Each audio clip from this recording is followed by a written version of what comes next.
Hello friends, welcome to our YouTube channel. Today we are going to discuss कौन सी class ninth का chapter number 1 किस subject का history का कौन सा चैप्टर है द फ्रेंच रेवोल्यूशन के बारे में आज हम डिस्कस करने वाले हैं because chapter is very lengthy बहुत लेंथी है भाई कुछ पल्ले ही नहीं पड़ता तो इसीलिए हम नोट से पढ़ने वाले हैं तो नोट से शुरू करते हैं पढ़ेंगे भाई स्टोरी हिस्ट्री क्या होती है वैसे हिस्ट्री ना स्टोरी अगर जैसे पढ़ोगे ना तो बहुत मज़ा आता है हिस्ट्री को पढ़ने में भी तो फ्रेंच के रेवोल्यूशन की भी हिस्ट्री है उसके बारे में पढ़ेंगे the French society during the late 18th century में जो फ्रेंच की सोसाइटी थी वो 3 एस्टेट में बांटी गई थी कितने स्टेट्स में वो 3 पार्ट्स में 3 एस्टेट में बांटी गई थी कौन कौन से थे एक तो फर्स्ट एस्टेट थी जिसमें क्लर्जी आते हैं देन सेकंड एस्टेट जिसमें नोबेलिटी यानी कि जिसमें वो आ जाते हैं हमारे नोबल्स राजा महाराजा ये आ जाते हैं नोबेलिटी है देन थर्ड एस्टेट में big businessman merchants court officials peasants artisan land labours and servants ये थर्ड एस्टेट की है कितने फिर बता रही हूँ जो फ्रांस की जो सोसाइटी है वो 3 पार्ट्स में डिवाइड की गई थी फर्स्ट स्टेट में क्लर्जी यानी कि जो चर्च से बिलोंग करते थे सेकंड स्टेट थी नोबल्स की जिसमें किंग आ जाते हैं किंग क्वीन आ जाते हैं और थर्ड स्टेट जो आम जनता है उसको उस पार्ट को थर्ड स्टेट बोला जाता था और some with in the third state और थर्ड स्टेट को भी आगे डिवाइड किया गया था जिसमें रिच एंड पुअर थे ठीक है the burden of the financial activity जो पैसा वाला है ना फाइनेंशियल एक्टिविटीज़ का जो बर्डन है भार है of the state through taxes was bond by the third state भाई इतना कुछ होता है ना भाई खर्चे होते हैं इतने गवर्नमेंट के पास जो पैसा आता है वो कहाँ से आता है वो पैसा आता है टैक्स के ज़रिए और टैक्स पता कौन पे करता था 3 स्टेट थी और उसमें से ऐसा नहीं है कि भाई तीनों स्टेट फर्स्ट स्टेट भी सेकंड स्टेट भी थर्ड स्टेट भी क्या करेगा वो टैक्स पे करेगा यहाँ पे ये सिस्टम नहीं था फ्रेंच में क्या सिस्टम था जो थर्ड स्टेट है ना सिर्फ वही टैक्स पे कर रही है तो थर्ड स्टेट वालों को ही ये बर्डन झेलना पड़ रहा था ये हाई टैक्सेस का ओके तो स्ट्रगल फॉर सर्वाइवल के लिए बहुत ज़्यादा संघर्ष हो रहा था population of France grew and so did the demands for grain भाई अब पॉपुलेशन बढ़ रही है ठीक है तो भाई डिमांड भी तो बढ़ेगी किसकी फूड की डिमांड भी बढ़ेगी है ना तो the gap between the rich and poor widen तो जो पुअर हैं वो और पुअर हो जा रहे हैं जो रिच है वो और रिच हो जा रहे हैं इस तरह की स्टेट बन गई थी this led to a subsistence crisis का मतलब क्या है यानी कि गुजारे करने के लिए भी एक मुश्किल हो गया था गुजारा करना भी मुश्किल हो गया था इतना ज़्यादा बुरा हाल हो गया था ठीक है द ग्रोइंग मिडिल क्लास तो मिडिल क्लास भी उभर रही थी इस में कौन थे this state was educated and believed that no group in a society should be a privileged by birth तो ये जो मिडिल क्लास थी और इसमें जो मेंबर्स थे वो पढ़े लिखे थे और वो ये बिलीव करते थे कि किसी को जन्म के आधार पे कोई खास अधिकार नहीं देना चाहिए this idea was put forward bye a philosopher तो ये जो आइडिया थे ना भी किसी को जन्म के आधार पे कोई भी राइट नहीं देना चाहिए सभी इक्वल होने चाहिए ये जो आइडियाज़ थे ये फिलोसफर्स ने दिए थे 2 फिलोसफर्स ने दिए थे एक थे लॉक का पूरा नेम है जॉन लॉक यहाँ पे भी शॉर्ट दिया हुआ है ना जॉन लॉक JOH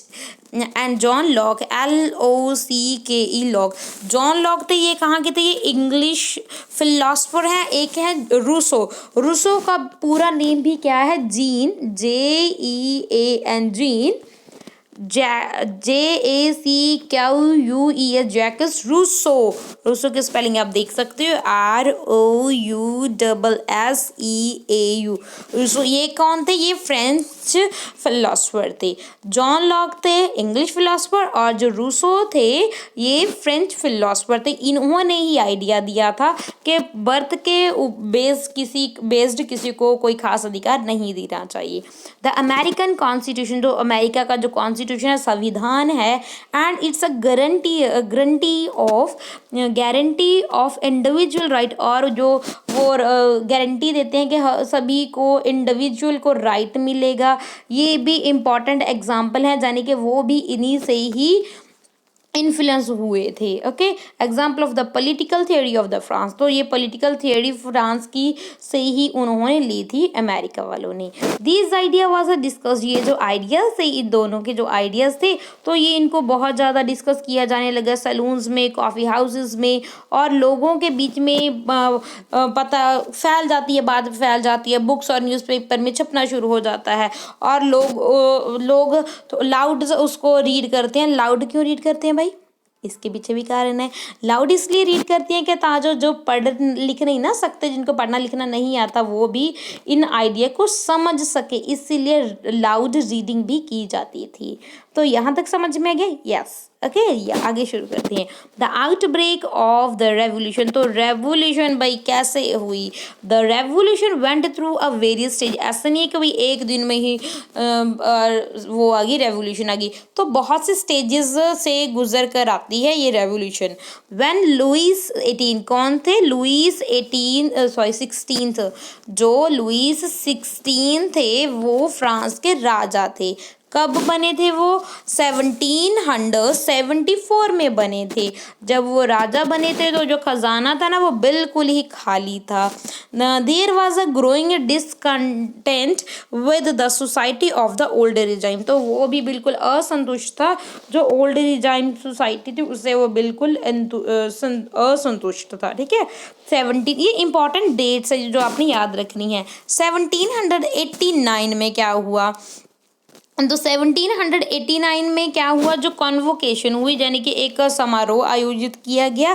तो किसकी कॉन्वेंशन हुई? ये जर्नल स्टेट जर्नल की असेंबली हुई थी, एक कॉन्वेंशन हुई थी। द थर्ड स्टेट फॉर्म, जो थर्ड स्टेट है, थर्ड स्टेट में बताया था ना, थर्ड स्टेट में कौन कौन थे? ये जो थर्ड स्टेट है इनकी एक कॉन्वोकेशन हुई थी और उन्होंने एक नेशनल असेंबली बना ली। क्या बना ली उन्होंने? नेशनल असेंबली बना ली। और जो एक Bastille is a stormed, Bastille एक जेल का नेम है। तो जो बेस्टाइल है उसमें एक तूफान सा आ गया था, क्योंकि रेवोल्यूशन कर दी थी उन्होंने। क्या किया था बेस्टाइल में? तो उन्होंने बहुत तोड़ फोड़ की थी आम जनता ने, तो जो कैदी थे उनको भी रिहा कर दिया था। ठीक है, जो पीजेंट्स हैं वो भी उन्होंने कंट्री साइड में, यानी कि ग्रामीण इलाकों में उन्होंने रिवोल्ट शुरू कर दिया था। 1791 में क्या हुआ? The constitution is framed to limit the power of the king, तो 1791 में एक वो कॉन्स्टिट्यूशन तैयार किया गया जिसमें ये फ्रेम किया गया कि जो राजा है उसकी पावर को लिमिट कर दिया गया, और ये गारंटी दी गई कि बेसिक राइट्स मिलेंगे सभी ह्यूमन बीइंग को। ओके, देन 1792 और 93 में जो फ्रांस है वो एक रिपब्लिक कंट्री बन जाता है, और जो जैकोबियन रिपब्लिक है वो सभी को ओवरथ्रू कर देती है, और डिक्टेटरी रूल फ्रांस, जो डिक्टेटरी रूल फ्रांस का होता है उसको ओवरथ्रू कर देती है जैकोबियन रिपब्लिक। 1795 में होता क्या है? न्यू कॉन्वेंशन अपॉइंट की जाती है 5 मैन डायरेक्टरी की, जिससे वो टू रन द स्टेट को रन करने के लिए 26 अक्टूबर 1795 में। देन 1799 में the revolution and with the rise of Napoleon Bonaparte, तो ये तो रॉन्ग है, ये वन कुछ नहीं है। ठीक है, तो ये जो रेवोल्यूशन शुरू हुआ क्या जी, किसने? जो नेपोलियन बोनापार्ट थे वो बन जाते हैं दोबारा से, यहाँ पे अपना राज्य बना लेते हैं फ्रांस में 1799 में। तो टाइम लाइन्स हैं जो फ्रेंच रेवोल्यूशन की है वो देखेंगे। 1770 से लेकर 1780s में इकोनॉमिकल डिक्लाइन हुआ था फ्रांस में। जो French government is deep debt, तो जो फ्रांस की जो गवर्नमेंट थी वो बहुत कर्जे में थी। ये इसके पीछे भी कारण है भाई, वो इसके पीछे कर्ज में क्यों थी भाई? इसीलिए क्योंकि भाई उस बहुत लंबे समय तक ना वो फ्रांस की और ब्रिटेन की लड़ाई चल रही थी, इसीलिए वो उनको ऐसे झगड़े लड़ाइयाँ ऐसे थोड़ा होती हैं, वॉर्स, पैसा खर्च करना पड़ता है, तो भाई इसीलिए उनके पास पैसे नहीं थे और वो बहुत कर्जे में पड़ा हुआ था। 1788 से लेकर 1789 में बैड हार्वेस्ट होती है, यानी कि फसल अच्छी नहीं होती।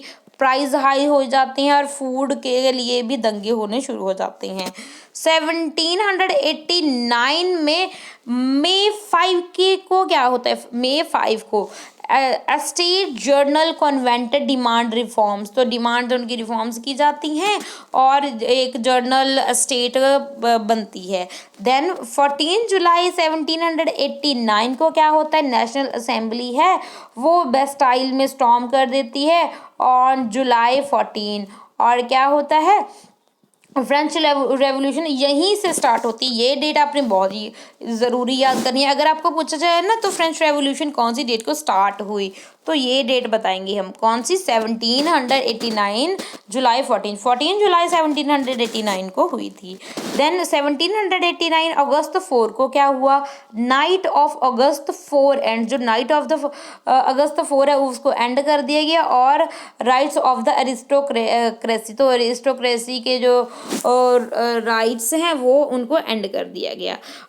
1789 में अगस्त 26 को declaration of right of man, तो डिक्लेरेशन की गई, घोषणा की गई कि सभी मेंस को राइट्स हैं।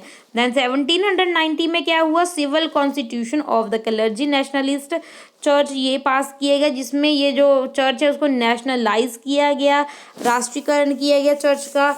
देन उसके बाद 1792 में ही constitution of 1791 converted absolute monarchy into constitutional monarchy with limited power. तो भाई 1791 का जो कॉन्स्टिट्यूशन था 1792 में, तो भाई पहले क्या थी, फ्रांस में मोनार्की थी, एब्सोल्यूट मोनार्की थी। अब उसको क्या कन्वर्ट कर दिया, किस में कन्वर्ट कर दिया, कॉन्स्टिट्यूशनल मोनार्की।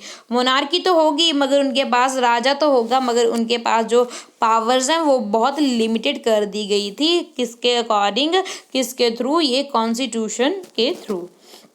उसके बाद 1792 में क्या होता है, Austria and Prussia attack revolutionary France. तो ये ऑस्ट्रिया प्रूशिया फ्रांस पे अटैक क्यों करते हैं भाई, इसके पीछे भी कारण है। वो इसीलिए अटैक करते हैं क्योंकि उनको ऐसा डर था भाई, जब फ्रांस में इतनी बड़ी वो रेवोल्यूशन स्टार्ट हो सकती है, तो अगर हम इनको नहीं दबाएंगे, तो अगर फ्रांस का राजा इसको नहीं दबा पाएगा तो हमें इनकी हेल्प तो करनी होगी, नहीं तो हमारे यहाँ पे भी ऐसा ही होगा और लोग रेवोल्यूशन करेंगे और हमारी जो ताकत है वो बिल्कुल ख़त्म हो जाएगी, हम तो कहीं के भी नहीं रहेंगे। 1793 में क्या हुआ, जो लुइस 16 है एंड मैरिया एंटोनी उनकी वाइफ का नेम है, स्पेलिंग याद कर लेते हैं, ANTI, सॉरी ANTO, एंटोई NEETTE, ठीक है, ये है एंटोनी, ठीक है, ANTOINETTE, ये स्पेलिंग है। ये लुइस की वाइफ थी और इनको एग्जीक्यूट कर दिया गया, एग्जीक्यूट जान के इनको मार दिया गया 1792 और 1794 में क्या होता है, द रेन ऑफ टेरर, डर का माहौल आ जाता है, स्टार्ट हो जाता है। Austria, Britain, Netherlands, Prussia, Spain सभी मतलब लड़ रहे हैं, किसके साथ, फ्रांस के साथ। फ्रांस एक तरफ है और ये इतने सारे एक तरफ हैं, फ्रांस एक तरफ है और बाकी कौन कौन है, ऑस्ट्रिया है, ब्रिटेन है, नीदरलैंड है, प्रूशिया है, स्पेन है, ये सभी एक तरफ है। देन रोबिस्पेरीज कमेटी, तो रोबिस्पेरी भी बहुत इंपॉर्टेंट है। रोबिस्पेरी के स्पेलिंग याद करते हैं, ROBES, रोबिस, PIERRE, रोबिस्पेरी। तो वो कमेटी बनाते हैं पब्लिक सेफ्टी की और रेपल कर देते हैं। रेपल क्या होता है, भगा देते हैं उनको, किनको, फॉरेन जो इन्वेडर्स होते हैं उनको भगा देते हैं। Execute many enemies of people in France itself, तो एग्जीक्यूट यानी कि उनको मार दिया जाता है जो फ्रांस के एनिमी होते हैं।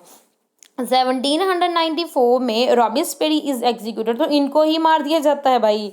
And France is governed by the directory, तो फिर उसके बाद फ्रांस को एक डायरेक्टरी गवर्न करती है। और कमेटी ऑफ 5 लोगों की एक कमेटी फ्रांस को अब चला रही है, गवर्नमेंट चला रही है। देन 1799 में जो नेपोलियन बोनापार्टे हैं वो लीडर बन जाते हैं फ्रांस में। Then women's revolution, it is also important from the very beginning. शुरू में ही जो वुमेन्स है वो बहुत एक्टिव थी, पार्टिसिपेट कर रही थी सभी इवेंट्स में, और उन्होंने भी बहुत से चेंज लेके आई थी वो फ्रांस की सोसाइटी में। Most women of the third estate, जो थर्ड एस्टेट की जो वुमेन थी, ज़्यादातर उनको काम करना पड़ता था अपने जीने के लिए, मगर उनकी जो तनख्वाह थी, उनकी जो वेजेस थी वो बहुत कम थी अगर हम कंपेयर करें मेन के साथ। ओके, बहुत कम थी उनकी तनख्वाह। In order to discuss and voice their are interest, women start their own political clubs. तो भाई अब उन्होंने डिस्कस करना शुरू कर दिया अपने राइट्स के लिए, अपने इंटरेस्ट के हिसाब से उन्होंने क्लब्स बना लिए, और उन्होंने क्लब्स बना लिए, अपने न्यूज़पेपर बना लिए। One of their main demand, वो उनकी डिमांड भी थी, उनकी डिमांड क्या थी, that women must enjoy the same political rights. वो भी चाहती थी कि जैसे कि मेंस को पॉलिटिकल राइट्स हैं, उन्हें भी पॉलिटिकल राइट देने चाहिए। और some laws were are introduce to improve, तो उसके बाद जब उन्होंने ये डिमांड रखी तो उसके बाद इम्प्रूवमेंट की गई वुमेन की पोजीशन में। Their struggle still continue in a several part of the world, मगर फिर भी पूरे वर्ल्ड के बहुत से पार्ट में फिर भी ये स्ट्रगल चलती रही। इट वाज अ फाइनली, मगर ये देखो 1790 की बात है, ये उनको हालत में सिर्फ सुधार की गई, उनको राइट नहीं दिया गया। फाइनली 1946, यानी कि हमारी आज़ादी से एक साल पहले वुमेन को फ्रांस में वोट का अधिकार दिया जाता है। बहुत देखो स्ट्रगल तो ये भी बेचारी कब की कर रही है, 1700 की कर रही है, 1789 की कर रही है, और मिलता कब है इनको ये अधिकार, 1946 में।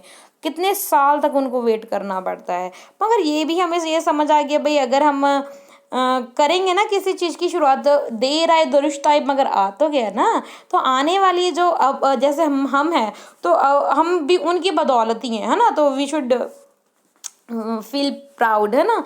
तो ये देखो ऐसी भी थी वुमेन, ऐसी थी, है ना। तो भाई वी आर और इक्वल, तो हमें विदाउट एन डिस्क्रिमिनेशन सभी को इंसान समझो, ठीक है। तो सब में फीलिंग होती हैं, उनको भी इन्फीरियरिटी नहीं किसी को करना चाहिए, है ना, दिखाना चाहिए, उसको फील करवाना चाहिए। चलो जी आगे बात करते हैं। The evolution of slavery, abolition यानी कि ख़त्म कर दिया गया किसको, स्लेवरी को। स्लेवरी मीन्स गुलाम प्रथा थी भाई। This was the triangle slave, तो ट्राइंगल कैसा होता है, ये ऐसा होता है ना। तो ये किसके थी, अफ्रीका, यूरोप एंड अमेरिका के बीच में चल रही थी स्लेव ट्रेड। यानी कि अफ्रीका से लेकर जा रहे थे, और यहाँ पे अफ्रीका के लोगों को स्लेव बनाकर यूरोप और अमेरिका भेजा जाता था। The 18th century there was a little criticism of slavery, तो 18th सेंचुरी में थोड़ा सा क्रिटिसाइज किया गया कि स्लेवरी गलत है फ्रांस में। नो लॉज वर पास, मगर कोई भी लॉ पास नहीं किया गया इसके अगेंस्ट। इट वॉज इन 1794 में एक लॉ पास की गया, the convention freed all slaves, जिसमें ये बताया गया कि सभी जो स्लेव्स हैं उनको फ्री कर दिया जाए। बट 10 ईयर लेटर, मगर उसके बाद 10 साल के बाद जो स्लेवरी है वो री इंट्रोड्यूस कर दी थी। देखो भाई 1794 में इसको स्लेवरी को कर दिया गया खत्म, है ना। उसके बाद 10 साल के बाद यानी कि 1804 ना, 1804 में नेपोलियन बोनापार्ट ने इसको दोबारा से री इंट्रोड्यूस कर दिया। इट वाज फाइनली इन, तो मगर फिर देखो कितने इंपॉर्टेंट डेट्स हैं।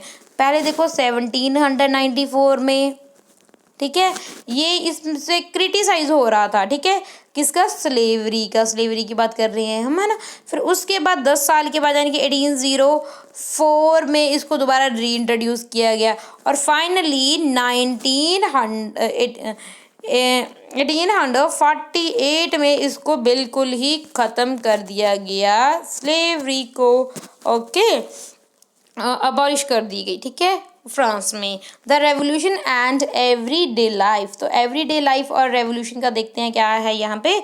द ईयर फॉलोइंग, तो उस साल के बाद यानी कि 1789 के बाद के जो साल है, फ्रांस आ अब मैनी चेंजेस, फ्रांस की सोसाइटी में बहुत सी चेंजेस आई, मेन की, वुमेन की और चिल्ड्रन सबकी लाइफ में बहुत सी चेंजेस आए।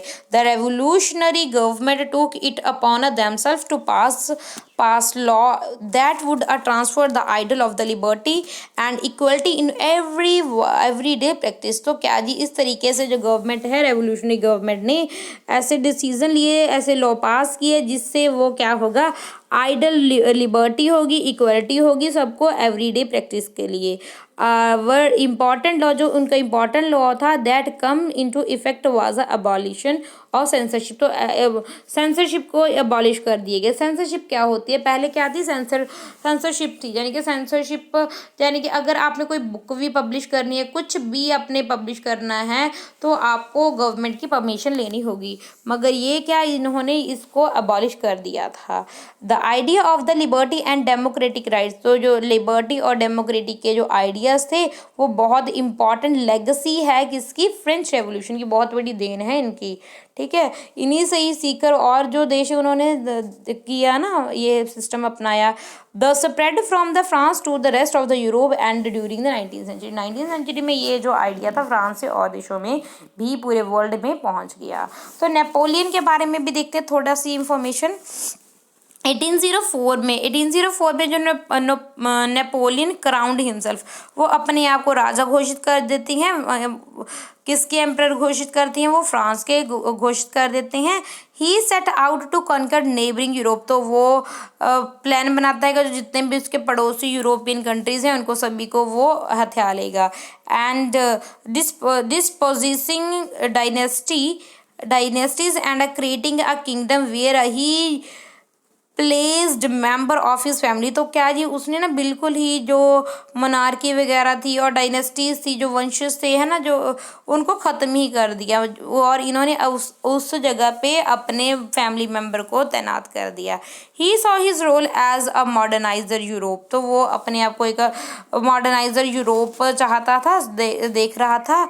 He was a finally defeated, उसको हराया गया था वाटरलू की बैटल में 1815 में, उसको हरा दिया गया 15 में। ओके, तो ये रहे important points of the French revolution chapter. Okay, I hope समझ में आया होगा सारा कुछ। Thank you and God bless you.